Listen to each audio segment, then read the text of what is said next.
ब्रह्मा जी के श्राप से उपभरण का योग धारणा द्वारा अपने शरीर को त्याग देना, मालावती का विलाप एवं प्रार्थना करना, देवताओं को शाप देने के लिए उद्यत होना, आकाशवाणी द्वारा भगवान का आश्वासन पाकर देवताओं का कौशिकी के तट पर मालावती के दर्शन करना। सौत कहते हैं, शौनक अपने यहाँ पुत्र जन्म के उत्सव में गंधर्व राज ने बड़ी प्रसन्नता के साथ ब्राह्मणों को नाना प्रकार के रत्न और धन दिए।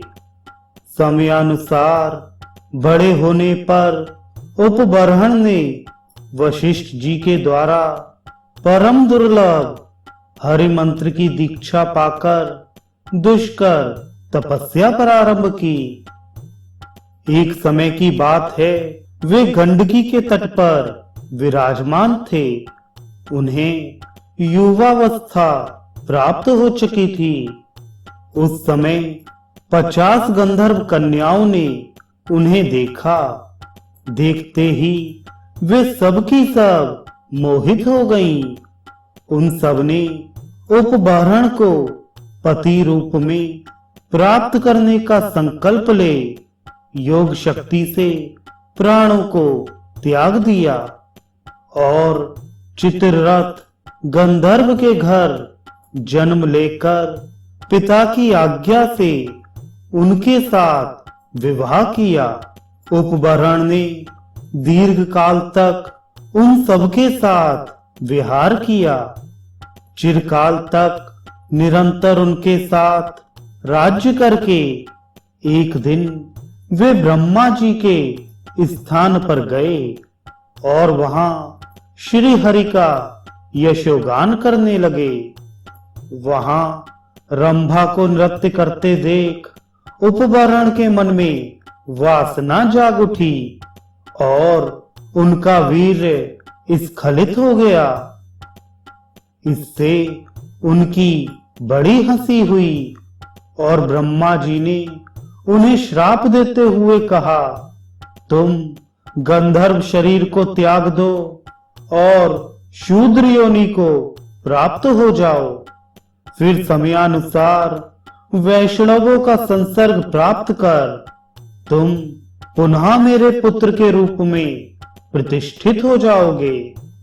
बेटा, विपत्ति का सामना किए बिना पुरुषों की महत्ता प्रकट नहीं होती। संसार में सभी को बारी बारी से सुख और दुख प्राप्त होते हैं। ऐसा कहकर ब्रह्मा जी पुष्कर से अपने धाम को चले गए और उपबरण गंधर्व ने तत्काल उस शरीर को इस प्रकार से त्याग दिया। मूलाधार, स्वादिष्ठान, मणिपुर, अनाहत, विशुद्ध और आज्ञा नाम वाले 6 चक्रों का क्रमशः भेदन करके उन्होंने इडा आदि नाड़ियों का भेदन आरंभ किया। इडा, सुषुम्ना, मेधा, पिंगला, प्राणहारिणी, सर्व ज्ञान प्रदा, मनः संयमनी, विशुद्धा, निरुद्धा, वायु संचारणी, तेजा, शुष्क करी, बल पुष्टि करी, बुद्धि संचारणी, ज्ञानर्जभन कारिणी, सर्व प्राणहरा तथा पुनर्जीवन कारिणी, इन 16 नाड़ियों का भेदन करके मन सहित जीवात्मा को ब्रह्मरंध्र में ले जाकर वे योगासन से बैठ गए और 2 घड़ी तक उन्होंने आत्मा को आत्मा में ही लगाया। तत्पश्चात वे पूर्व जन्म की बातों को याद रखने वाले योगी राज उपबरण ब्रह्म भाव को प्राप्त हो गए। 3 तार वाली दुर्लभ वीणा को बाएं कंधे पर रखकर दाहिने हाथ में शुद्ध स्फटिक की माला लिए वे वेद के सार तत्व तथा उद्धार के उत्तम बीज रूप परात्पर पर ब्रह्ममय कृष्ण इन 2 अक्षरों का जप करने लगे। उन्होंने कुश की चटाई पर पूर्व की ओर सिरहाना करके पश्चिम दिशा की ओर दोनों चरण फैला दिए और इस तरह सो गए मानो कोई पुरुष सो रहा हो। उनके पिता गंधर्वराज ने उन्हें इस प्रकार देह त्याग करते देख स्वयं भी अपनी पत्नी के साथ मन ही मन श्री कृष्ण का स्मरण करते हुए योग धारणा द्वारा प्राण त्याग दिए और परब्रह्म परमात्मा को प्राप्त कर लिया। उस समय उपबरण के सभी भाई बंधु और पत्नियां बारंबार विलाप करते हुए जोर जोर से रोने लगे। विष्णु की माया से मोहित होने के कारण शोक से पीड़ित हो वे उनके शरीर के पास गए। उपबरण की 50 पत्नियों में जो उनकी परम प्रेयसी तथा प्रधान पटरानी थी, वह सती साध्वी मालावती अपने प्रियतम को छाती से लगाकर अत्यंत उच्च स्वर से रोदन करने लगी। भांति भांति से करुण विलाप करके मालावती बोली, कमलोद्धव ब्रह्मा जी का यह कथन है कि मुझ सती साध्वी कुलीन नारियों के लिए उनके पति के सिवा दूसरा कोई विशिष्ट बांधव नहीं दिखाई देता।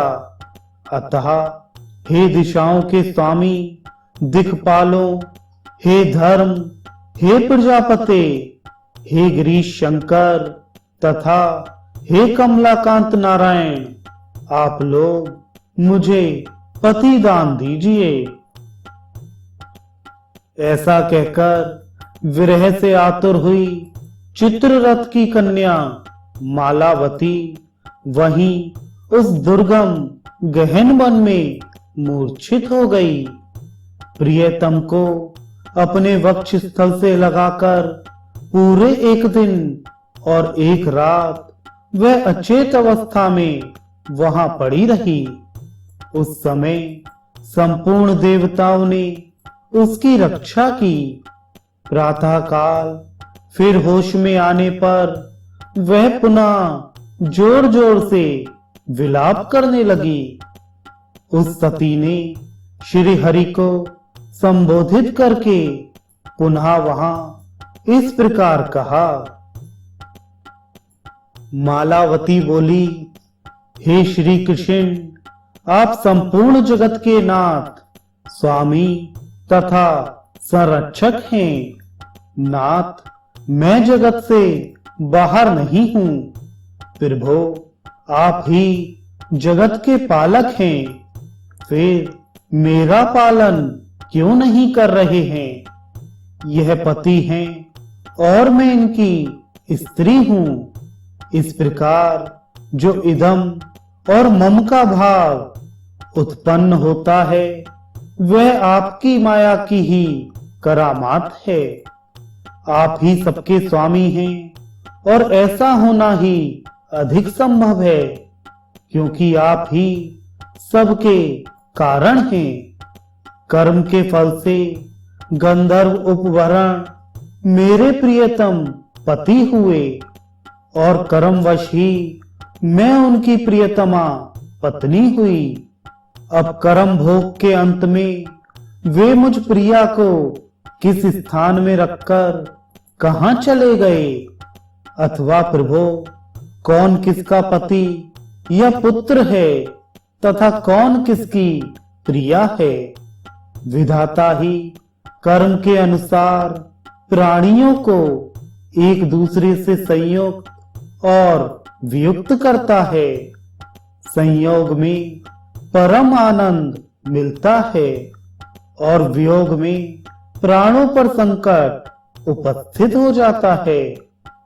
संसार में सदा मूर्ख और अज्ञानी के जीवन में ऐसी बात देखी जाती है। आत्मा राम महात्मा के हृदय पर निश्चय ही संयोग वियोग का वैसा प्रभाव नहीं पड़ता। विषय नाशवान है, यह बात सर्वथा सत्य है।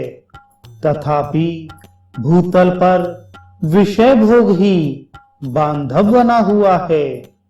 यदि विषय भोग को स्वयं त्याग दिया जाए तो वह सुख का ही कारण होता है, परंतु जब दूसरे लोग बलपूर्वक उसका त्याग करवाते हैं तब वह दुखदाई जान पड़ता है।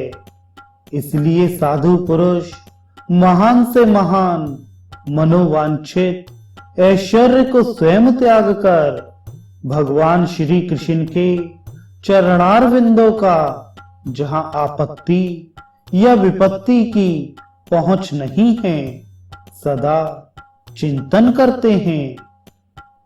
ज्ञानवान संत पुरुष तो सर्वत्र हैं, परंतु भूतल पर ज्ञानवर्ती स्त्री कौन है?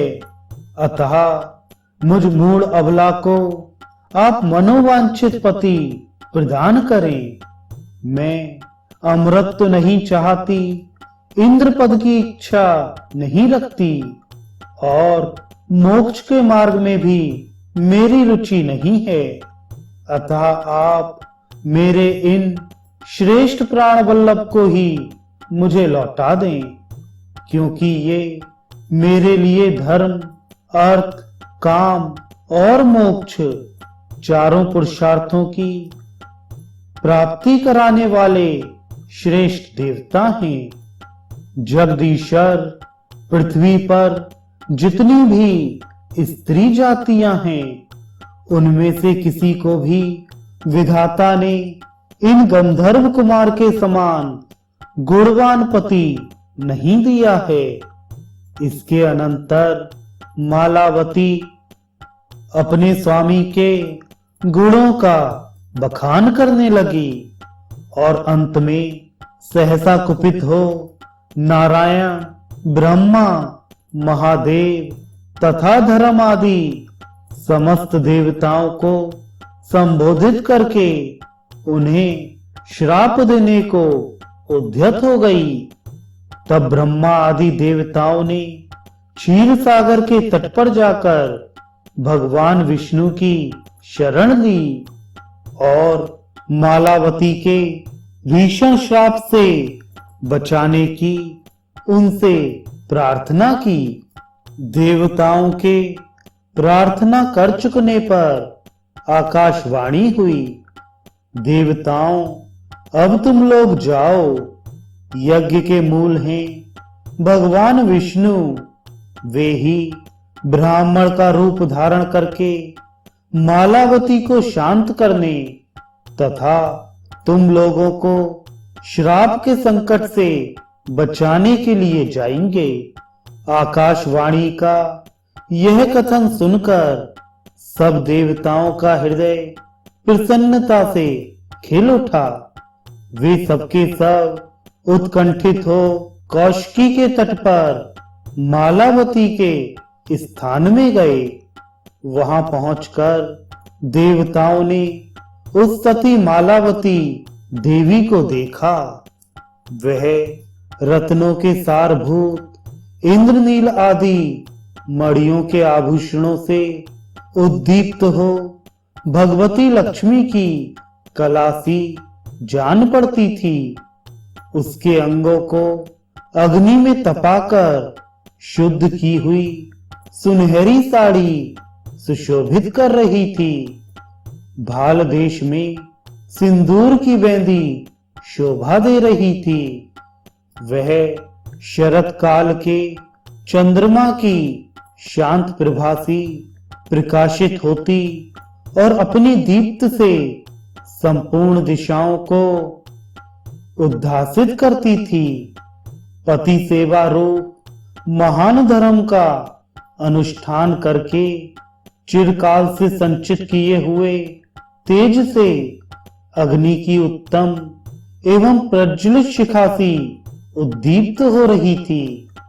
पति के शव को छाती से लगाकर योगासन लगाए बैठी थी और स्वामी की सुरम्य वीणा को दाहिने हाथ में लिए हुए थी। प्राण वल्लभ के प्रति भक्ति तथा स्नेह के कारण योग मुद्रा पूर्वक तर्जनी और अंगुष्ठ अंगुलियों के अग्रभाग से शुद्ध स्फटिक मणि की माला धारण किए थी। मनोहर चंपा की सी अंग कांति बिंब फल के सदृश अरुण ओष्ठ और गले में रत्नों की माला शोभा पाती थी। वह सुंदरी 16 वर्ष की सी अवस्था से युक्त तथा नित्य सुस्थिर यौवन से संपन्न थी। वह सती अपने स्वामी के शव को बारंबार शुभ दृष्टि से देख रही थी। इस रूप में मालावती को देखकर उन सब देवताओं को बड़ा विस्मय हुआ। वे सभी धर्मात्मा और धर्मवीर थे, अतः क्षण भर वहां अपने को छिपाए खड़े रहे।